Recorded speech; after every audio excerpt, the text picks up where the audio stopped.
उससे मुझे लगता आधे भी सामने बैठे हुए नहीं। पता नहीं कारण क्या है, कितना सारगर्भी हो रहा है, प्रवचन चल रहे हैं।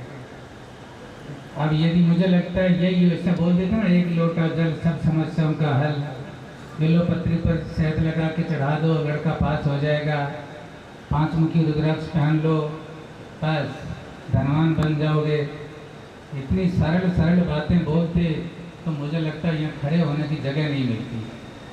परंतु वे यही है परमात्मा की माया की महिमा, यही कहना पड़ेगा। इतने कम लोग रुचि नहीं हो रही है, आए नहीं है, आए और जा रहे हैं। ठीक है, जितने बैठे उतना ही अच्छा है। आज के इस प्रथम दिवस का जो प्रथम सत्र है, उसके अंत में मैं अनुरोध करूंगा श्री मार्कंडेय संन्यास आश्रम के पीठाधीश्वर जी, इस कार्यक्रम के सूत्रधार परम पूज्य परम आदरणीय स्वामी जी महाराज से अनुरोध करूंगा। ओम शांति शांति शांति। भगवान ओंकारेश्वर पूज्य महाराज श्री मंचासीन सभी संतवृंद एवं आप सभी, आपके भीतर स्थित परमात्मा को नमस्कार करते हुए पहले दिवस के पहले सत्र में हम लोगों ने संत लक्षण के विषय में संतों के मुखारविंद से श्रवण किया।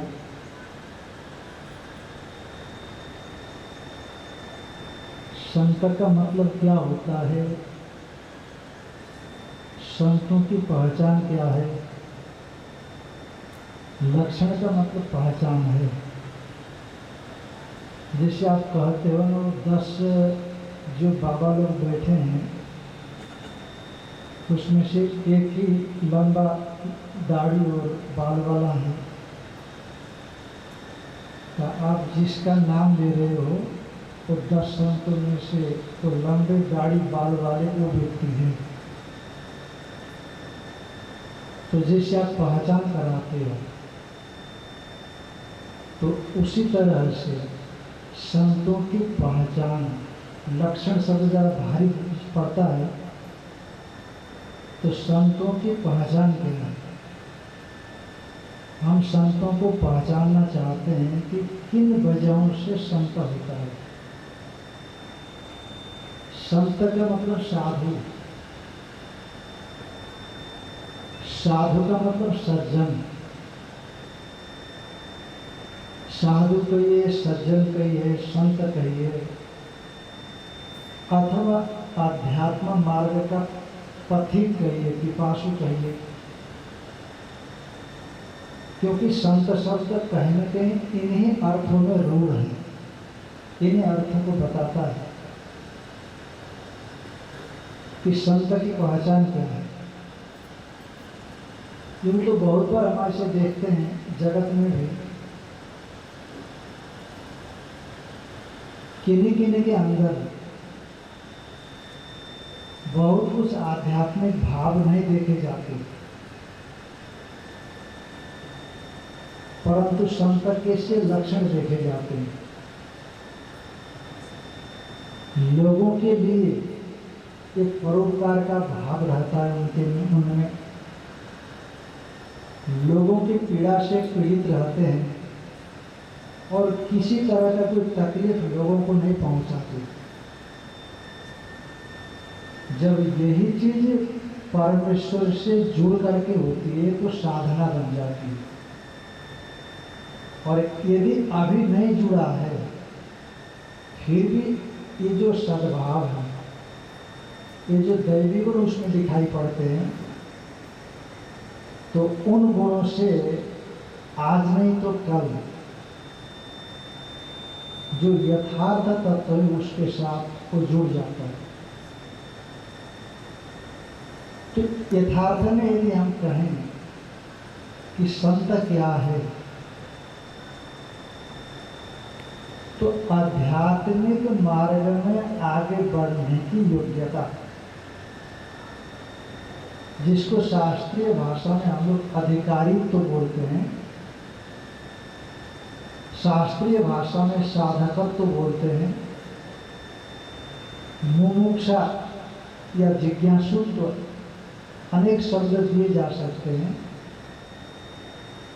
तो ऐसे संतों का लक्षण हमारे संत महापुरुषों ने शास्त्र को माध्यम बनाते हुए और तमाम लौकिक उदाहरणों को देते हुए संतों की पहचान बताई। और इसमें आप ये मत समझना कि वेशधारी ही संत होता है, और जो वेशधारी नहीं है, वेश माने जिसे संतों का वेश होता है वह, और वेश तो सभी के होते हैं किसी न किसी रूप में, पर जो संतों के वेश से भिन्न वेश वाले होते हैं वो संत नहीं होते, ऐसी बात नहीं है। ऐसे भी बहुत से संत, नरसिंह मेहता है, तुकाराम जी है, नामदेव जी है, और बहुत से, रामकृष्ण परमहंस एक छोटी सी धोती पहनते थे। तो बहुत से संत होते हैं। वेश उसका संकेतक एक चिन्ह है,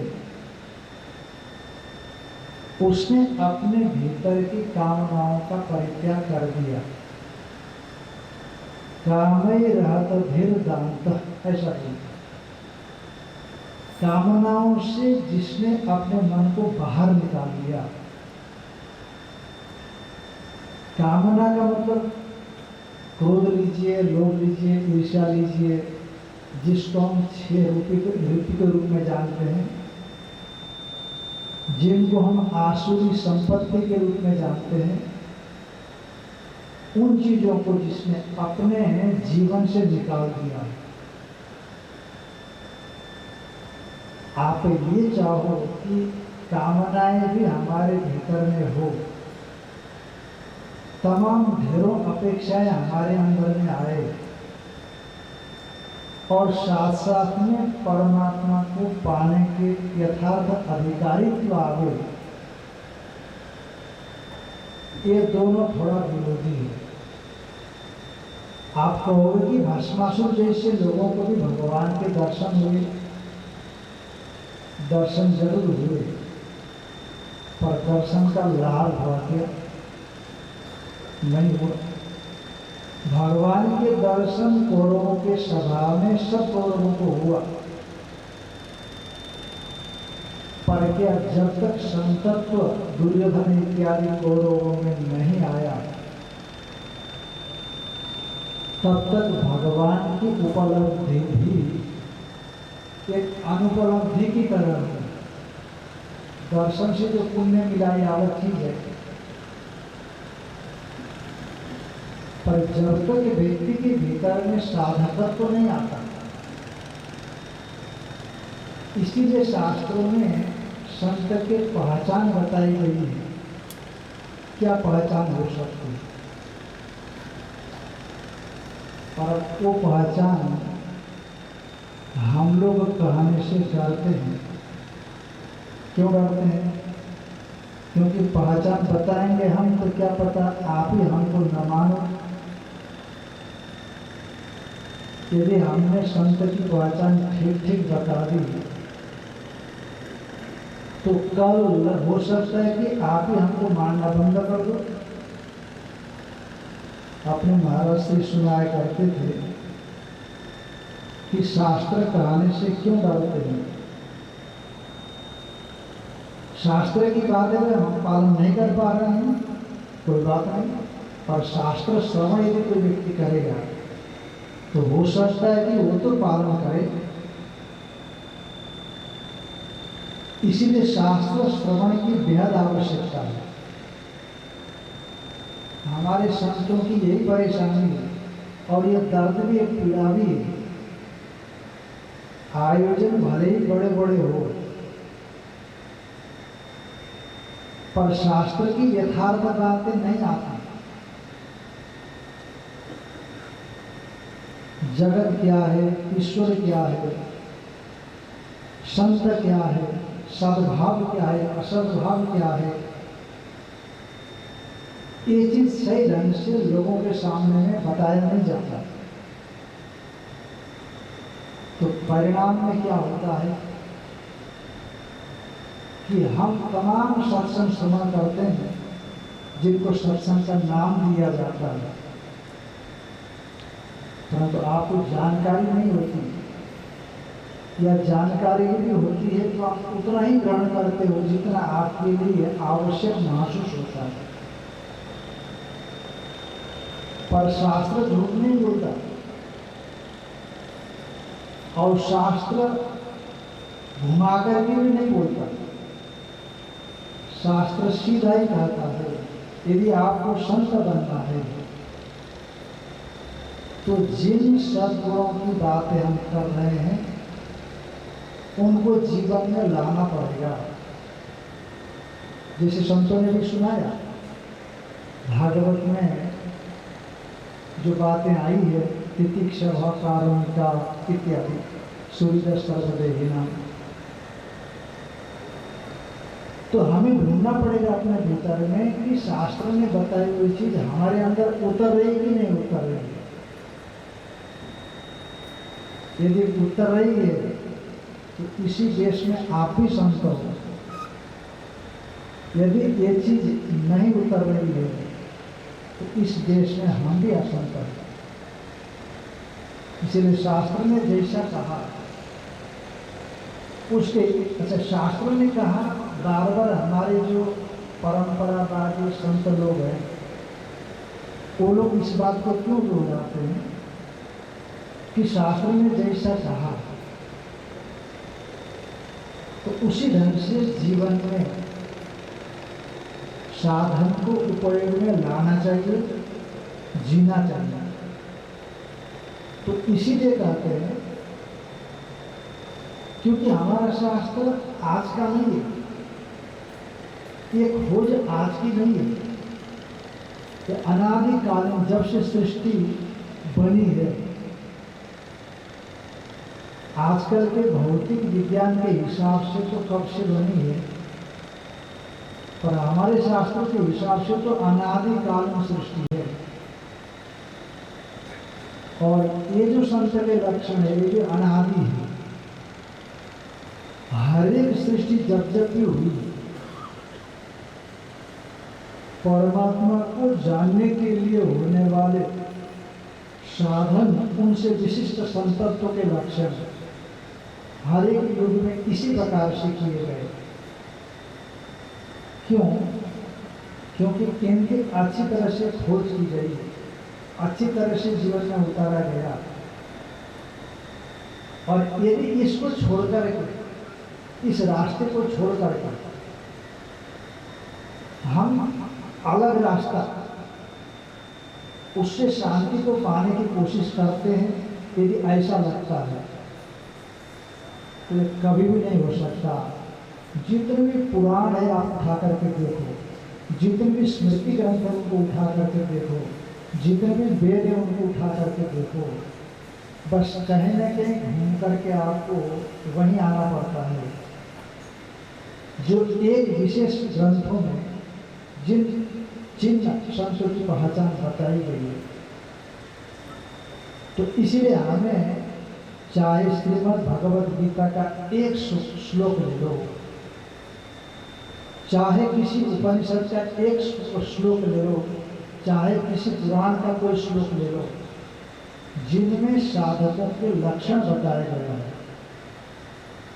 बस उसको जीवन में उतारने के लिए कोशिश करना। बहुत ज़्यादा जानने की जरूरत नहीं है, जितना आवश्यक है उस आवश्यकता के अनुसार उसको हम जीवन में उतारने का प्रयास करें। जानने से नहीं बनेगा, धारण करने से बनेगा।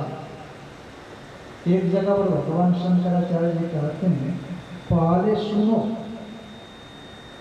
सुनने के बाद ग्रहण करो, ग्रहण करने के बाद धारण करो, और धारण के बाद अभ्यास में लाओ, निरंतर उसको अभ्यास में लाओ तो वो चीज आपकी बनेगी। पुनरावृत्ति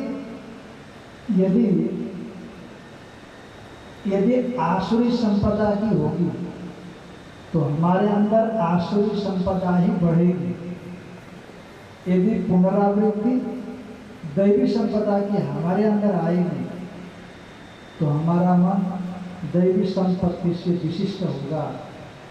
जिस चीज को हम बारंबार रिपीट करते हैं, बार बार अपने चिंतन में लाते हैं, वह चीज आपकी होती है। इसलिए बहुत बार साधक को जो चीज ज्यादा आंदोलित करती है, ज्यादा परेशान करती है, उस चीज से उसको निरपेक्ष रहना चाहिए। मन में उसके लिए विशेष स्थान देने की आवश्यकता नहीं है। हम लोगों के बीच में, हमारे पड़ोस में मार्कंडेय योगाश्रम, अन्नपूर्णा आश्रम, वहाँ से हमारे वयोवृद्ध, ज्ञान वृद्ध, तपपूज्य परम पूज्य महाराज श्री आप सबको दर्शन देने के लिए पधारे हैं। हम सबका बड़ा सौभाग्य है। महाराज श्री का व्यस्त कार्यक्रम है तो कहीं पधारने वाले थे तो हमने कहा कि महाराज जी आप पधारें, तो आपने दर्शन दे करके हम सबको कृपा कर दिया। हम सब आभारी हैं। तो कहने का मतलब संतों का जो लक्षण है, जैसे आप सुन रहे थे कि दूसरे से संत पिघलता है और नवनीत किससे पिघलता है? आग से, है ना? अरे आग से तो नवनीत भी पिघल गया और संत भी दूसरे के परेशानियों को देख करके पिघल गया। तो अंतर क्या हुआ? आग लगाओगे तो नवनीत पिघलता है, और यदि दूसरे में कोई परेशानी दिखे तो संत पिघलता है।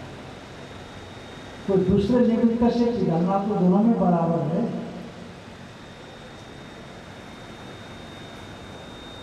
नहीं, नवनीत आग से पिघलता है, पर संत दूसरे के कमियों को देख करके, परेशानियों को देख करके पिघलता है। तो ये संतों की विशेषता है।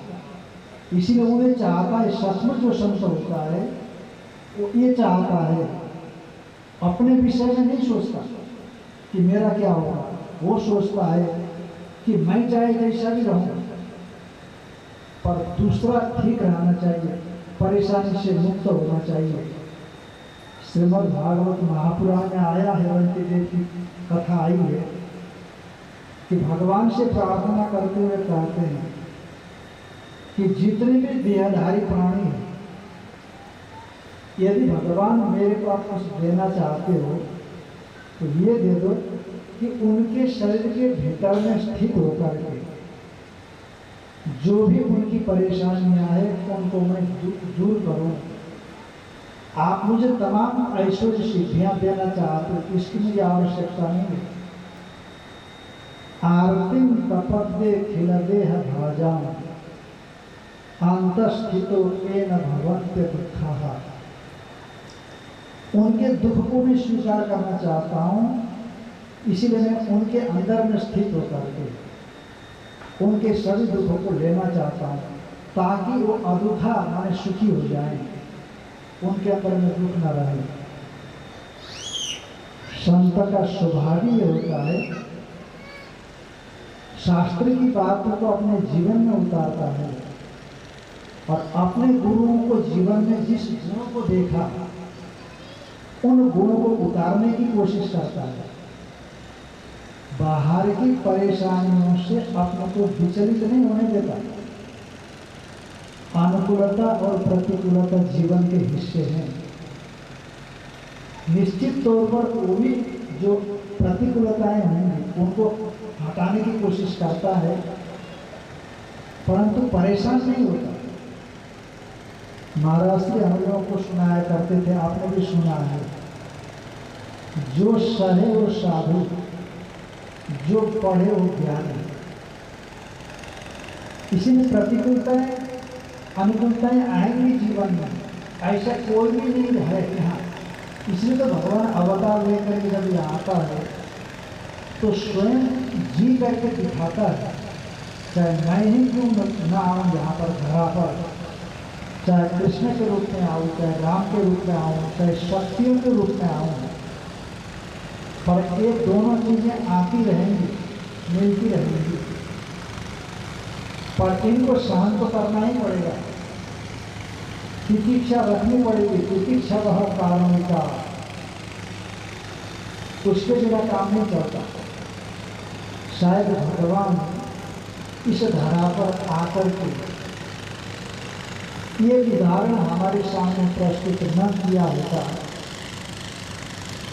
तो हम लोग इस चीज को शायद समझ न पाते। चाहे कोई महर्षि हो, चाहे अवतार हो, चाहे आचार्य गण हो, चाहे संत महापुरुष हो, सभी लोगों को सुख और दुख यहाँ पर आने पर मिलता है,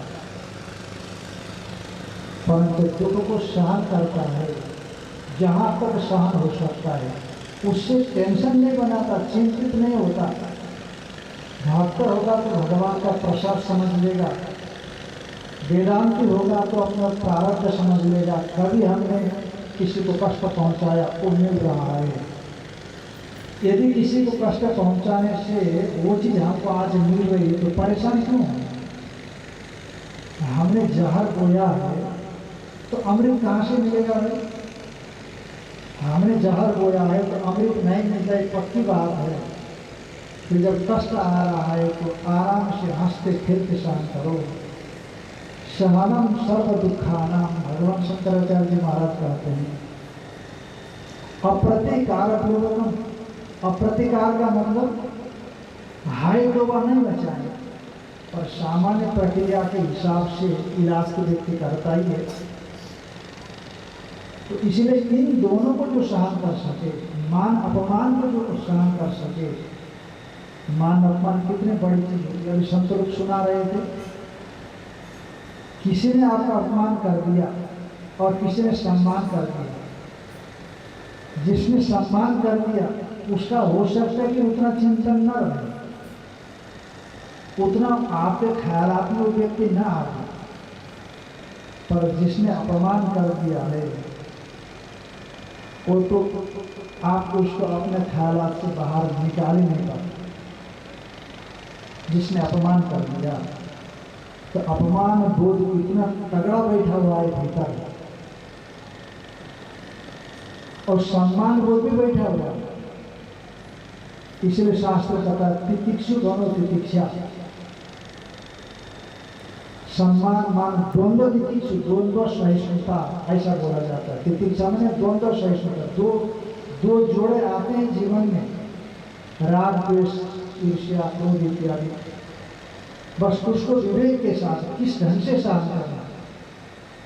जब हमारे पास विवेक होगा, ज्ञान होगा, वैराग्य होगा, समझदारी होगी, उस समझदारी से जो सहन करना,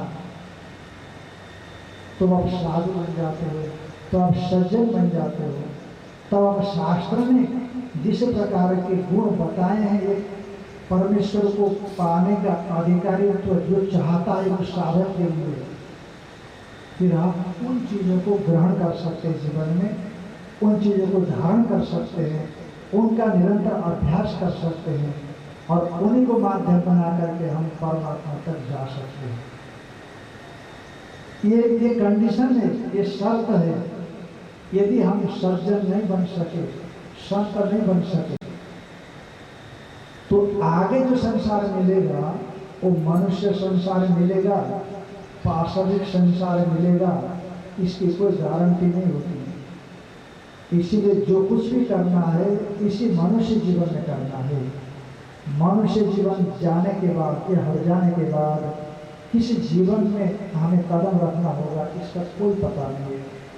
इसलिए कोशिश करें हमारे जीवन में संतत्व आ जाए, हमारे जीवन में अधिकारित्व आ जाए, हमारे जीवन में शास्त्रीय कई संप्रदाय आ जाए और हमारे अंदर जो आसुरी भाव है वह आसुरी भाव को धीरे धीरे निकल जाए, तब हम यथार्थ में संत बन सकते हैं, सज्जन बन सकते हैं। आज का पहला दिवस का पहला सत्र यहीं पर पूर्ण हो जाता है। हम लोगों के बीच परम पूज्य महामंडलेश्वर स्वामी अभयानंद जी महाराज अपना मऊ हरिद्वार इत्यादि से पधारे और जो भी संत हम लोगों के बीच में मंडलेश्वर वृंद मुख्य वक्ता लोग, हम लोग तो छोटे मोटे ऐसे बोलने वाले हैं, अभी मुख्य वक्ता तो हमारे बोलने बाकी है।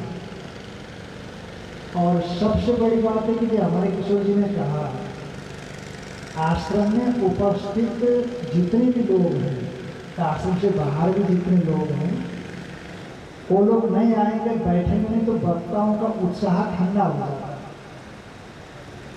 इसलिए आप लोग आइए और हमारे मुख्य वक्ताओं से दोपहर को श्रवण करना है आपको 3 के बाद 5:30 तक।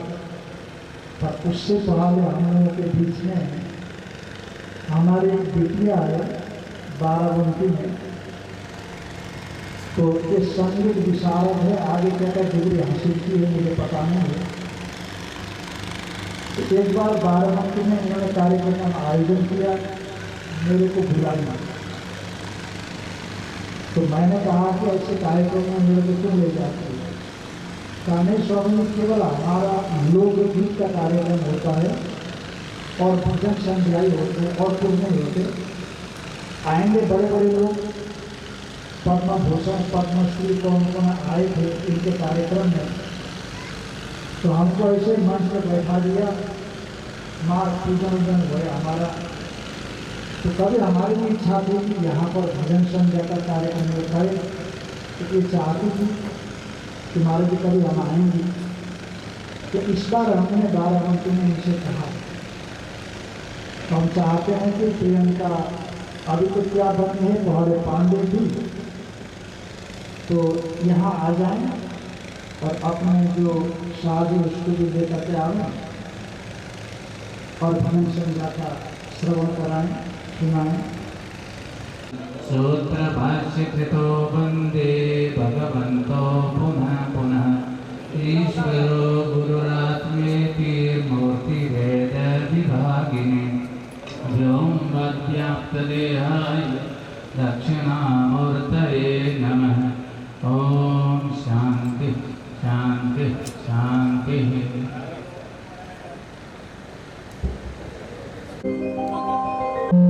सभी संतों की आज परम पूज्य गुरुदेव बड़े महाराज जी की आज परम पूज्य ब्रह्मलीन गुरुदेव बड़े महाराज जी की पुण्यतिथि है। परम पूज्य गुरुदेव बड़े महाराज जी का निर्वाण महोत्सव हम सभी आज यहाँ मना रहे हैं और हमारे गुरुदेव भगवान जिनके श्री चरणों में बैठ के मैं आज आप सभी को भजन सुनाऊंगी, ये सौभाग्य मुझे गुरुदेव की कृपा है जो आज वर्षों से मैं ये चाहती थी कि मैं कभी अपने गुरु आश्रम में जाऊं और भजन सुनाऊं। वैसे तो मैं बहुत कार्यक्रम बार करती हूँ। गुरु जी मेरा परिचय दे रहे थे तो मैं चाहूँगी कि पहले थोड़ा सा अपना परिचय दे दूँ कि मैं लखनऊ से हूँ और लखनऊ विश्वविद्यालय से मैंने मास्टर्स किया है, भातखंडे से मैंने विशारद किया है शास्त्रीय संगीत में।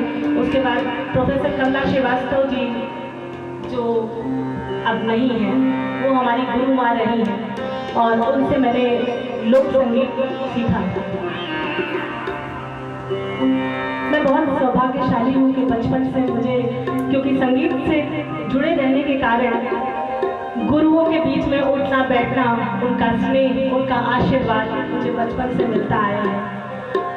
हमेशा वो गुरु शिष्य परंपरा में जो बातें बताई जाती हैं, क्योंकि संगीत से भी जब साधक हो जाते हैं, गुरुजन अभ्यास करते हैं, गुरु हो जाते हैं, उनके बहुत से शिष्य हो जाते हैं, उस परंपरा से जब वो अपने शिष्यों को जोड़ते हैं तो वो भी जैसे गुरु जी ने भी बताया कि सद्गुण यानी साधक संत, तो वो भी साधक हो जाते हैं। तो ऐसी सब बातों के बीच में मैं रही हूँ, लेकिन सभी गुरुओं से जो एक बात मुझे हमेशा सुनने को मिलती है कि परिवर्तन आप अपने में अगर करेंगे तो आप वो स्वयं ही है जो कर सकते हैं। गुरु करने से, गुरु बनाने से या साल में 2 बार गुरु जी के पास जाने से आपके जीवन में परिवर्तन नहीं हो सकता। आपके भीतर बैठा गुरु ही, जब तक ज्ञान हम बाहर से ले सकते हैं, लेकिन उसका पालन तो हमें स्वयं ही करना होगा।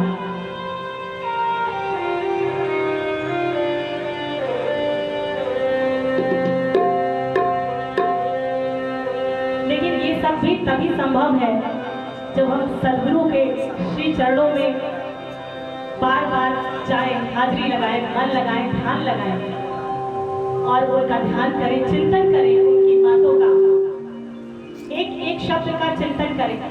आज के समय में सबसे बड़ी समस्या जो अभी हम लोगों में है, जो संसारिक है, कि हम स्वयं को समय नहीं दे पाते। स्वयं को समय देना हम नहीं दे पाते, लेकिन हमारे गुरुओं ने जो हमें भी बचपन से मैं यही सुनते आई हूँ कि तुम कम से कम, कोई बात नहीं तुम रियाज नहीं कर सकती तो ना करो, लेकिन कम से कम 1 घंटा अकेले रहो, और जो यहाँ पे मैंने तुम्हें बताया है वो वहाँ पे जाके सिर्फ उसको सोचो।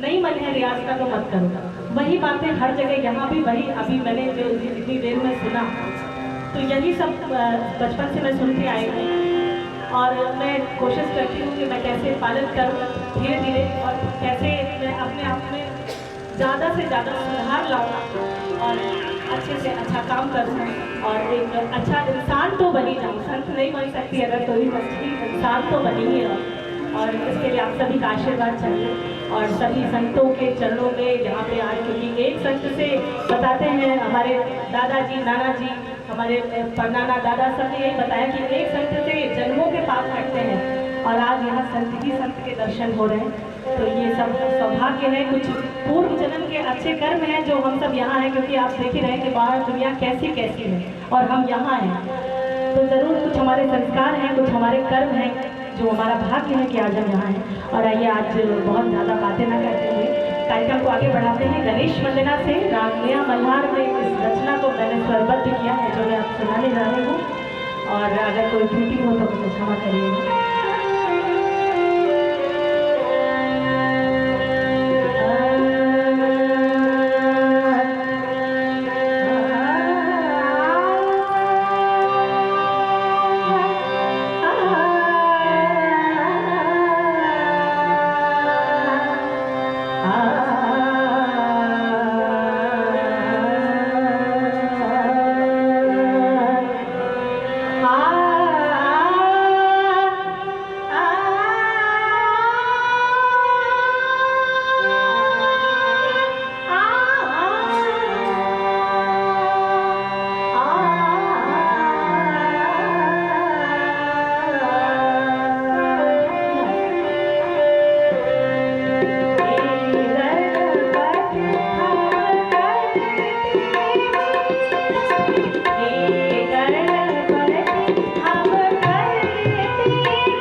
अभी जो रचना मैंने आपको सुनाई ये मेरे नाना जी ने इसकी रचना की है और इसको स्वरबद्ध मैंने किया है रागिया मल्हार।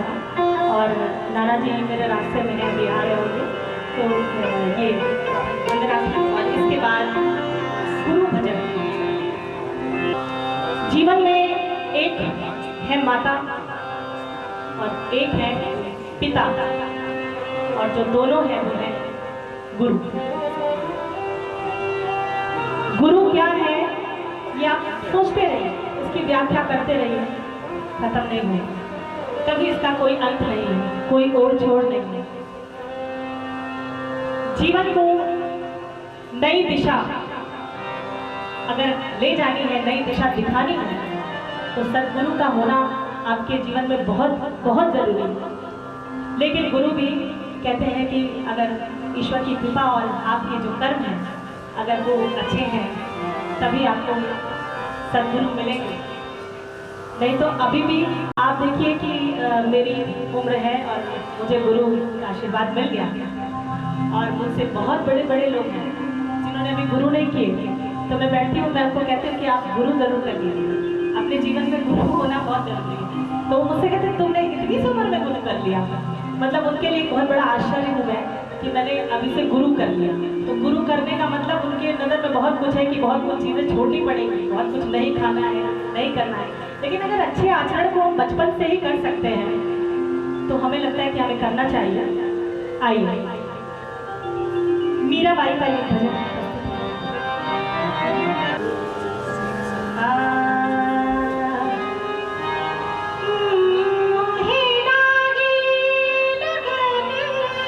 गुरु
लेकिन गुरु चरण अगर आपने पकड़ लिए तो आप हम के बारे में, सागर के बारे में, पार उतरने के बारे में सोचना बंद कर दीजिए। सिर्फ गुरु चरण में, केवल गुरु चरण में अगर आपका ध्यान है तो आपको कुछ भी करने की आवश्यकता नहीं है। भव सागर सब सुख गयो है, भव सागर सब सुख गयो है, भव सागर सब सुख गयो है। फिकर नहीं मोहे तरनाल की, आस नहीं मोहे तरनाल की। मीरा के प्रभु गिरधर नागर, मीरा के प्रभु गिरधर नागर। आस बधी गुरु शरण की, लागी लगन गुरु चरण की, लगन गुरु चरण की, लगन गुरु चरण की, लगन गुरु चरण की, लागी लगन गुरु चरण की, लागी लगन गुरु चरण की, लागी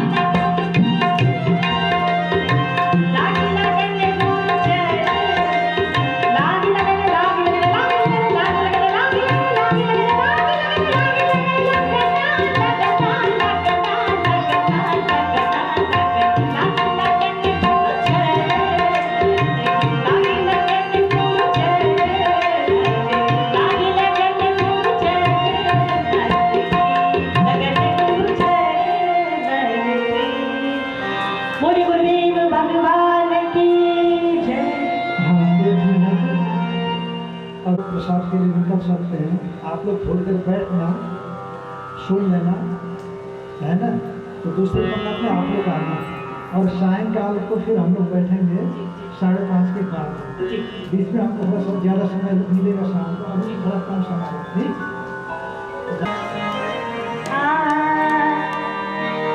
हर हाल में खुश रहना,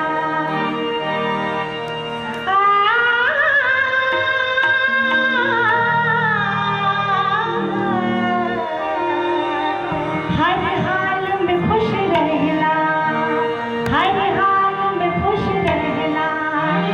संतों से सीख जाए, हर हाल में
गए?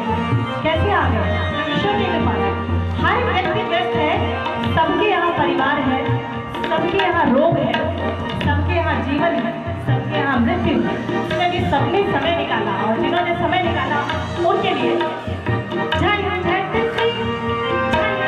से भाग जाना दुनिया हमें सिखाए। झंझट से भाग जाना दुनिया हमें सिखाए। झंझट में बच के रहना, झंझट में बच के रहना संतों से सीख जाए। झंझट में बच के रहना संतों से सीख जाए। हर हाल में खुश रहना।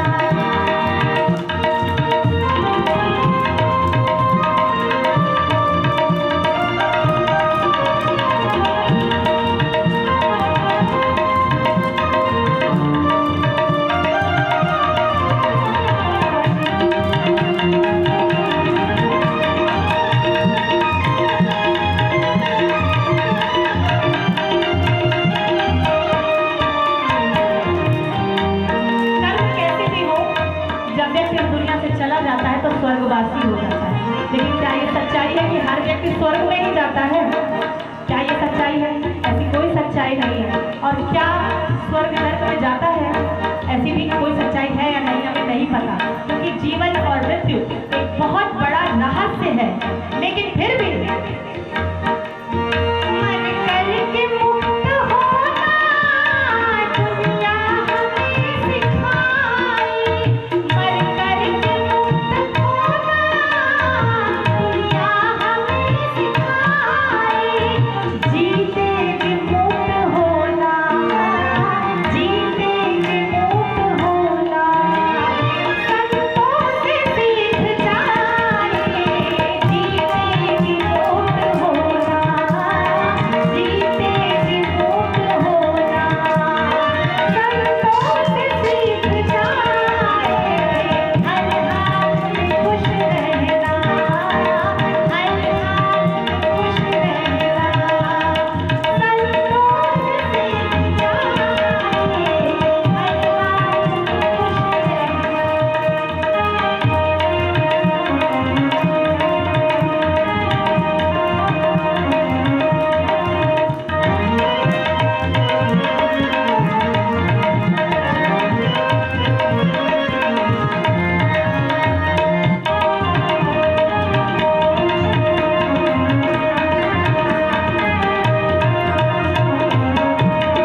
फिर अपने ही ऊपर उसने नृत्य करते करते ऐसे हाथ रखते हैं ना, अपने ऊपर हाथ रखो और बस हो गया। तो इसलिए उसका नाम पड़ा भस्मासुर।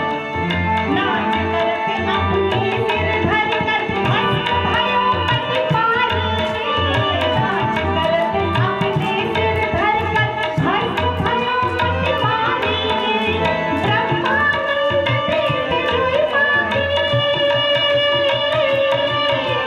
ब्रह्मानंद देव जोई माही, शिव भक्तन गीत गाए, शिव भोला भंडारी गाओ, शिव भोला भंडारी साधोरी गाओ, शिव भोला साधोरी गाओ, शिव भोला साधोरी गाओ, साधोरी गाओ, साधोरी गाओ,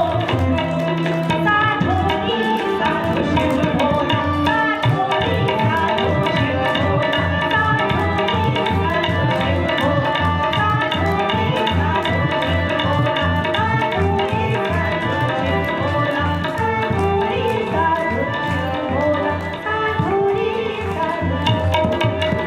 बोले शंकर भगवान की, बोले गुरुदेव भगवान की, बोले सब संतन की, धर्म की, अधर्म का, विश्व का, प्राणियों में हर हर महादेव। और अब शाम को फिर मिलेंगे।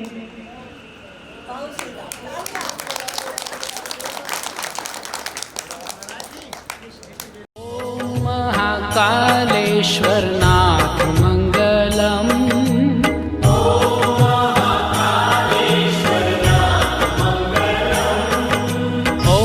महाकालेश्वरनाथ मंगलम।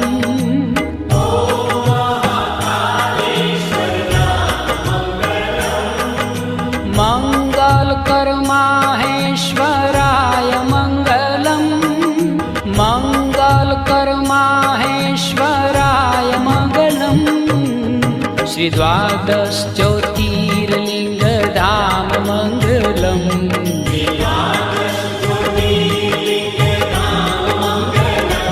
ओ त्रिपुरहर त्रिलोकी आधार मंगलम। त्रिपुरहर त्रिलोकी आधार मंगलम। ओम महाकालेश्वरनाथ मंगलम।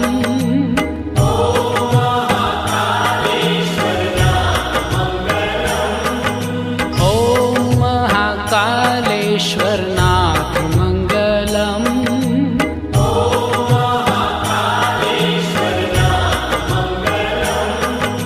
मंगल कर माहेश्वराय मंगलम।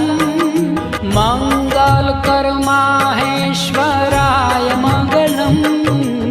श्री द्वादश ज्योतिर्लिंग धाम मंगलम।